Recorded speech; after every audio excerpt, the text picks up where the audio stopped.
Hey everyone, Egman here with another video. Today we've got kind of like some like Universe 7 support for like red blue and like just red blue cards in general. And yeah, it's just some like really big red blue extra cards that we can take advantage of the new Invoker keyword. If you don't remember what that keyword is, it's when paying the entry cost for a red or a red blue multicolored extra card, you can switch one red blue multicolored energy to rest mode instead, which pretty much means you can make any extra card cost one, which is nuts. Just being able to, luckily, at this point, there's only one red blue extra card that existed, so Band-Aid doesn't have to do like a lot of like reverse like testing and all that. All the cards moving forward will be based on, oh, would this be broken if you can play it for one, right? So I hope hopefully that balances it. If you could play like World Peace for one energy or something like that, that would have been crazy. So it is a little bit more balanced in that way.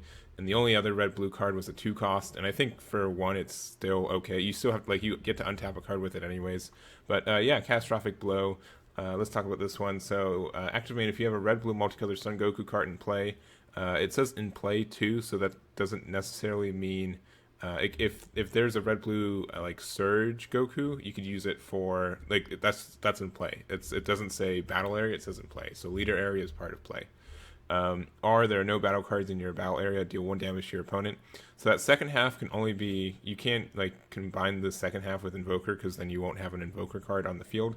But if you do have like this Frieza and a Son Goku that's red blue, you can just pay 1 energy and deal 1 damage to your opponent, which is super nice.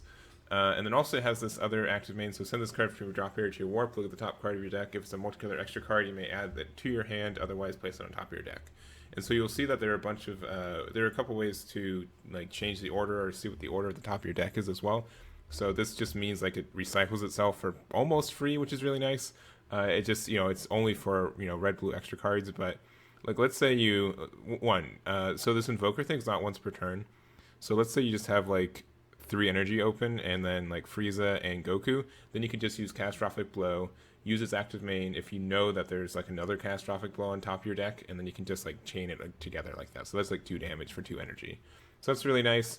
And like it's like you have to set up the field, but you don't have to like invest more cards than that to do it. So really cool card.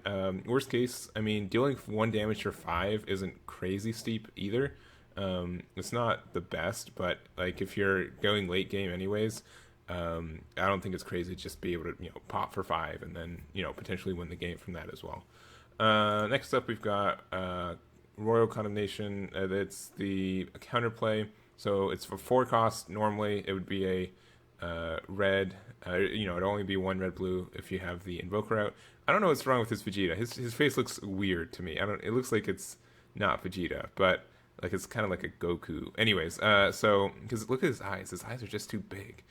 So anyways, if you counterplay, if your leader card is a Universe 7 card, if the battle card being played has an energy cost of 8 or less, it is placed at the bottom of its owner's deck instead of being played. That's crazy good. It stops, this doesn't get around deflect like the 4-drop UI Goku does, but being able to just do this on anything without deflect is crazy. And then also it has the same thing. Send this card from your drop area to your warp. Look at the top card of your deck, and if it's a multicolor extra card, you may add it to your hand. Otherwise, place it on top of your deck. So like this can be. I think this card's really great with Invoker as well, because I mean obviously, but being able to just have this out, and then they play a 4-drop, and then you use 1 energy to get rid of a 4-drop. So I'm really. I don't know, like this. We'll see how this pays off. But Invoker seems like it's pretty powerful. Just to like make it like there's no restriction on it being once per turn or like for Aegis, so you have to like discard a multicolor card. For this one, you just have to pay an energy that you'd have to do anyways. So yeah, very very interesting design from there. Next up, we've got this Emperor's Death Beam, and I think this was part of the their trailer as well. But so activate main R battle. Choose up to one of your opponent's battle cards, ignoring barrier, and gets minus 30k power for duration of the turn. So that's pretty nuts. It pretty much destroys anything, and it could be active battle. And imagine if this was like a 1, like this could just pop any battle card for 1 energy. Like you have to be really careful now with Invoker cards being around. And then also active main, send this card from your drop area to your warp. Look at the top part of your deck. Like all of them really have this. There's probably going to be some catchy phrase for it, but still, like I mean, 3 energy to pop something during the battle phase, ignoring barrier is pretty important. Like people would play that just for that in itself. So I think it's crazy that you could play this for one, and it's active main or battle too. Like it has that dual speed there. Next up, so this is the card I believe right over here. So it's the Golden Frieza Sovereign Technique. So it has this invoker, and then also if your leader card is a Universe 7 card, when you play this card, look at the top 5 cards from your deck. Choose it to one red blue multicolored extra card. Among them, add to your hand, then place the remaining cards on top or bottom of your deck in any order. I'm going to choose to believe that means that you can put any cards you want on top and on bottom. So if there's like 2 cards you really don't want, you put them on the bottom and then just put the cards from there on top.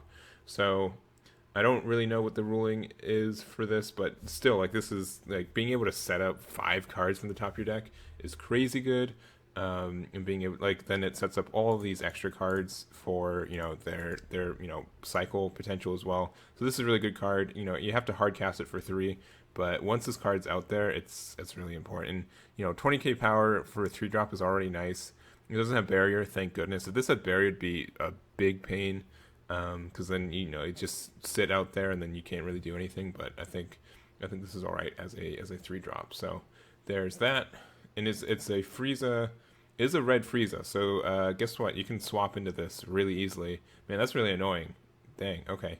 Yeah, this is a swappable Frieza because it's a red Frieza. Interesting. Next up, okay, so Tournament of Power Arena. This was kind of shown in the trailer, but we couldn't really see what it did. So if your leader card is a Universe 7 card, negate the energy exhaust of all your red, blue, multicolored cards in all areas. So that's super nice. Which, essentially turn 1 you'd have to charge like just a regular blue, but then you can, use any, then you can play all your multicolors afterwards. Because, normally you'd want to charge your multicolor first and then go from there, but if you play this card first, then you can do that. And then also active main, if your leader card's a Universe 7 card, switch this card to rest mode, look at the top 3 cards from your deck, then place them on top or bottom of your deck in any order. Once again, assuming that you can just decide to put cards you don't want on the bottom and cards you do want on the top. This is incredibly powerful. It just sets up your draws. Like, even if you just looked at the top card in your deck, that'd be fine, just so you know it's there. But since you're able to rearrange so deep into your the top 3 cards, that's really good and helps you find the cards you need. And if you have any dead cards, you can just put the dead cards on bottom. And yeah, so like there's a bunch of good Universe 7 leaders also I want to talk about. So we've got Son Gohan, we've got let's see, Vegeta. We can't use this Son Goku because you have to have only Universe 7 battle cards. And I think that's why they went so heavy with the extra cards in this set, just because this leader couldn't be used, even though it's not like stupid powerful. But there's that. Then we have something also I note. So these all come from like the expansion, the Ultimate box. I didn't realize that they all had like this back to the camera pose, which is super funny. But we also have the Son Goku. This one's nice, especially going first because you can't really draw cards until turn, what is it, 2? But that's super nice being able to you get a plus 5k and attack, and then on the Awakened side it's a permanent plus 5k power and double strike as long as you have Bond 2. So this one's pretty nice and it's green. We also have like the new red one, which would go really well with all the red blue stuff that's already coming out. So this is a good leader. And then there's this Vegeta, which is okay. Like you have to attack with the same battle card. That's Universe 6 or 7, so it's a little bit restrictive, but it's not too bad. It just doesn't do too much. It's just like a draw once per turn. You can't get it turn 1 automatically. Turn 2 it might be kind of tough. Like even if you go second, you can't get this turn 1, which is rough. But also when you and then on the Awakened side, same thing. But then you get a plus 5k. Yeah, so your leader gets a plus 5k when you attack.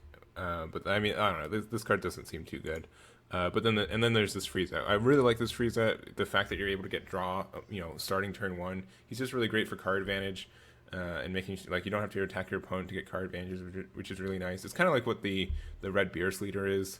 And he has a lot of synergy with a lot of things, and like on the Awakened side too, you're able to like rest stuff as well. I think this leader's great. So like there could be like some potential for tricolor. Not that like Warriors of Universe 7 really care about the colors of cards anyways, just for like extra card purposes. But I think this Frieza is going to be good. I think this Vegeta is going to be good. And then maybe Son Gohan. He can be a little bit trickier, but also the Son Goku. All right, so that's all that. And I think that's really all that we have right now. We're probably gonna get some more spoiled. Let's see, and then we also have this. I think this is the last card, right? Yeah, the We Are Universe 7 card. I really like this card. So yeah, you just choose up to one Universe 7 card from your drop area, add it to your hand, or choose up to one Universe 7 card with energy cost of 4 from your deck, and add it to your hand. Then shuffle your deck. And I think let me look through.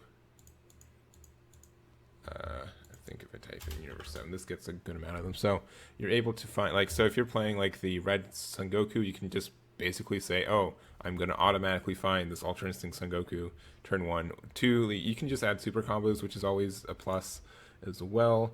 Some other good cards. Oh yeah, like this Piccolo Cunning Strategist, just getting this from your deck, you're able to get, it's obviously not all of them because there's like the 3-drop path as well. Or there's also like the Adult Cost Vegeta. Just there's like a bunch of good targets for this and doing that, and then also like being like I think a lot of people are saying, oh, you can if you your Victory Strike gets banished from like mill or something, you can just add it to your hand with this 1-drop and then go from there. Yes, you have to go red, but like going red yellow is probably pretty nice already. So yeah, I think all of this has like a lot of potential for just some good cards and being able to just like, if we thought about how good Planet Vegeta was, this is Planet Vegeta might be a little bit slow now, but like I think this will see some play, and being able to once again just get a Universe 7 with an energy cost of 4 or less from your deck, add to your hand, great. Or from your drop area, that's also great. So if you need, like, I don't know, it just helps a lot of consistency, I think. And that's really it. There wasn't as much like a game plan for these cards. It's kind of showing off like the here's some cards that could be really powerful. We'll show you kind of the support around it. But I think Invoker is going to be cool. I'm looking forward to see what other cards get Invoker. Like if there's like an Arrival Evoker card, that's going to be really crazy. Yeah, and I think if we look at Frieza cards, this one's going to be super easy to get out, because you can just use, let's see. Yeah, so yes, for swap for 1 onto a 3-drop, a red Frieza with energy cost of 3. So yeah, you can just pop this out. So on turn 2, you can get this out really easily by playing this first, swapping into this guy, and then turn 2 you pay 1 red energy to get it out. So that's not too hard. And there's also the new Frieza immutable. So you can just pay 1 to get a red or blue Frieza card with energy cost 3 from your hand and play it. So the same thing with this. You can swap into this, and you can get this out for 2 pretty easily, which is nice. And then from there, just have energy for your stuff to go. And then like you can use this to go with Mutable Menace. You can use this to swap into a 5-drop Frieza, because this will be a 3-drop. Not that, I don't know, I think you'd want to keep this out as much as possible. The big thing about this card is that you probably wouldn't want to play this before turn 3 anyways, just because you want to be able to have 1 energy open to start doing extra card stuff. But I think this is going to be good. And yeah, I think that's really it for this. So thank you guys so much for watching. Let me know what you think about these red blue cards and the Invoker. If you think that this keyword is going to be too good or too specific for just having these red blue cards. Real quick, I guess let me show you the extra 2-drop that's red and blue. Yeah, so it's combination attack. This is the other one that's red blue. This is the only one that exists currently. So it's just an active battle. Choose up to one of your opponent's battle cards with any cost of 5 or less. Return it to the owner's hand. Then choose up to one of your red or blue energy and switch to active mode. So if you have Invoker out with this guy, you can just play this essentially for free. If you have a blue-red energy open, you can just say, okay, combination attack for 1, and then it also untaps energy. So that's great, and then just blows up something that's 5 or less during the battle phase. That just seems like a really good swing in your for the deck. So I think this is going to be a really good card. But yeah, I think that's going to be finally it. So thanks again so much, and I'll catch you all next time.